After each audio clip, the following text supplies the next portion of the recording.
के फ्रेंड्स काफ़ी परेशान हैं, मामला सीरियस लग रहा है। ये हर लड़की का मसला है, ज़्यादा टेंशन वाली बात नहीं है। इन सब का वेट बढ़ रहा है, इसीलिए टेंशन में है। पर हमारी रोमैन को इस बात की ज़रा भी फिक्र नहीं, उसे तो ज़्यादा खाना पीना पसंद है।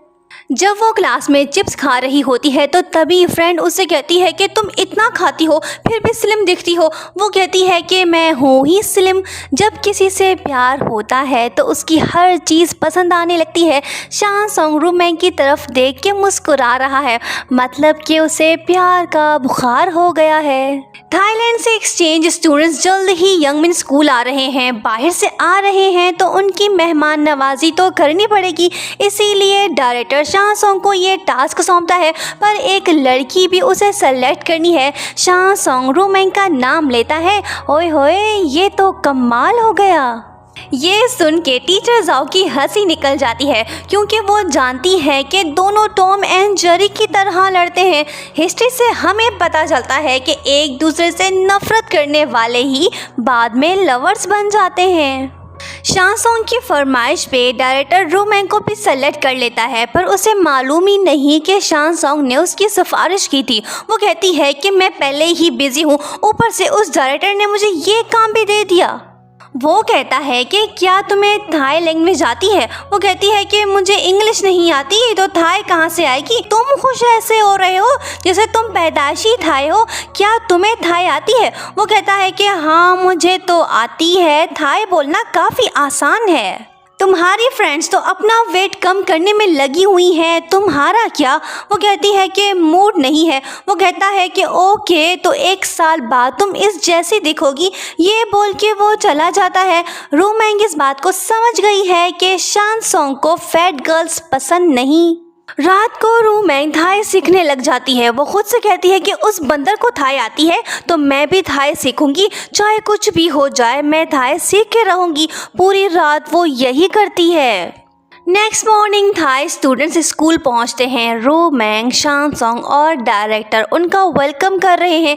जैसे ही स्टूडेंट्स बस से उतरते हैं तो रोमैन उन्हें थाई लैंग्वेज में हेलो हाय कहती है, पर जेनी और मैट दोनों उसे चाइनीज़ में जवाब देते हैं। वो पूछती है कि तुम्हें चाइनीज़ आती है? वो कहती है कि हाँ, मेरी मॉम चाइना से है। शान सोंग को तो पता था इस बारे में। ये जान के रोमैन गुस्सा हो के उसे कहती है कि गधे, ये बात मुझे क्यों नहीं बताई?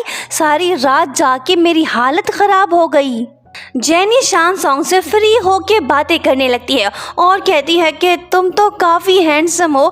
ये सुन के रोमैन चिढ़ जाती है, मतलब साफ है वो शान सोंग को लाइक करती है, तभी तो जेलस हो रही है। जब जेनी क्लास में आती है तो उसे देख क्लासमेट्स कहने लगते हैं कि वाओ, ये लड़की नेचुरल ब्यूटी है, इसने लाइट मेकअप किया हुआ है।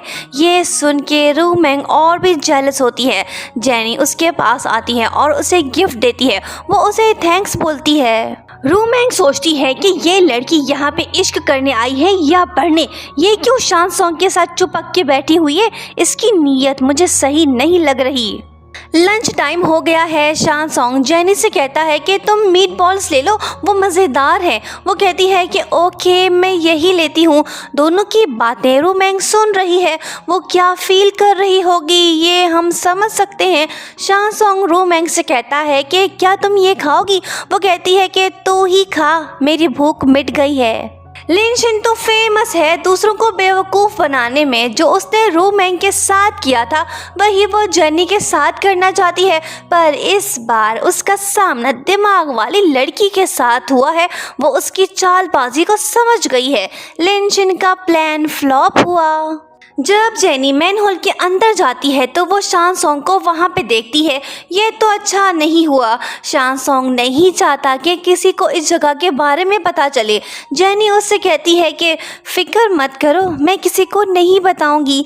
ये बोल के जब वो जा रही होती है तो तभी रोमैन आ जाती है और वो इन दोनों को साथ देख के गलत समझ बैठती है।